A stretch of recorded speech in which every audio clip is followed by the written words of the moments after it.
We begin with tracking the lives changed forever by the new trend on Las Vegas roadways. 2025 marks the first time in history that Metro is tracking deaths on e-bikes and e-scooters. Good evening, and thank you so much for joining us. I'm Latoya Silman. The trendy rides have become a staple for Gen Z, and we've seen at least 7 or 6 fatal accidents with these apparatuses, and actually Metro's jurisdiction this year is looking into that. Although this is the first year that it's actually tracking these deaths, Las Vegas is actually far ahead of other major cities in doing so. Will Silverstein is pouring over all the data for us from other cities. And Will, what have you learned so far? Well, what we've learned so far, Latoya, is there's not much data from other cities. Las Vegas is actually ahead of the curve when it comes to tracking e-bike and e-scooter deaths. We're still waiting for crashes from them. Some cities just do crashes, some just do deaths. Either way, one personal injury attorney tells me that the more data that is out there, the less likely we'll see more deaths and injuries on the roadway.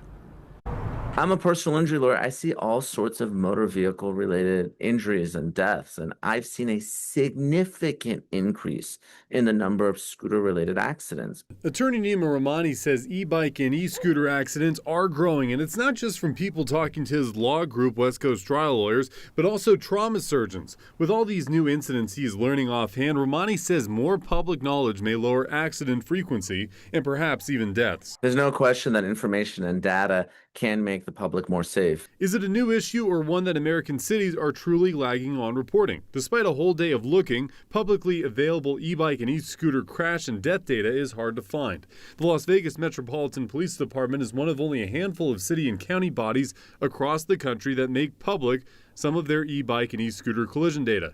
The others, Huntington Beach, a city just outside of Los Angeles, Marin County, a heavily populated municipality just north of San Francisco, and New York City, as well as Palm Beach County, Florida. Rahmani says majority of government bodies are stuck on lumping e-bike and e-scooter incidents with non-motorized bikes and scooters. This is something that where the technology hasn't necessarily caught up with the data collections. The city that never sleeps offers the most comprehensive year-over-year data. In New York City, fatals on e-bikes and e-scooters are on the rise, according to their data from the last 7 years. There were 11 fatals between 2017 and 2019. Post-COVID fatals spiked to 46 between 2020 and 2022. 2023's numbers alone are just shy of that post-COVID 3-year total. Rahmani believes that if parents had access to more data like total crash numbers in Metro's jurisdiction, the less likely kids would be out in the roadways. There's no question that if people knew how dangerous these scooters were, especially when there's children riding them without helmets in certain areas, there would be less parents and less children that would be riding them. And as far as law changes are concerned, Rahmani also agrees that new laws from state lawmakers could reduce e-bike and e-scooter deaths on the roadway as well. The bottom line is there's little to no restrictions here. There's no age restriction. There's even no helmet restriction under state law for e-scooters and e-bikes. Now, Clark County does have a helmet requirement for minors, but the rest of the state doesn't necessarily have one. So to the extent that laws are changed, that would certainly help these children.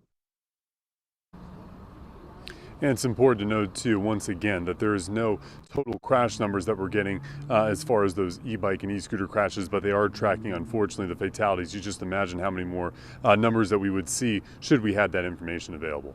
Yeah, knowledge is power. And will I understand that more and more cities are actually considering bans? Yeah, and when we were just talking about Palm Beach County there in that story, Latoya, they are actually instituting a ban. They just recently did so, restricting e-bikes and e-scooters from going on public trails, going in some of those heavily tourist areas like the areas that you see behind me here on Fremont, because when you think about the wintertime months, if people are coming down from the Northeast or just somewhere in the north to go get warm, they're either coming here or they're coming to Florida, and that's another area that you're seeing less e-bikes and e-scooters be allowed to ride in. All right, very important for us all to be paying attention to this. Will, we thank you. And because of the concern with e-bike and e-scooter crashes, lawmakers are now looking at potential regulations. Assembly member Tracy Brown May wants Governor Lombardo to address this issue. She also suggested a potential solution to this growing issue. Any e-bike should not operate at faster than 10 miles an hour if you're under the age of 13. So that's the next step, I think, for Nevada legislators to look at is how do we regulate that age restriction.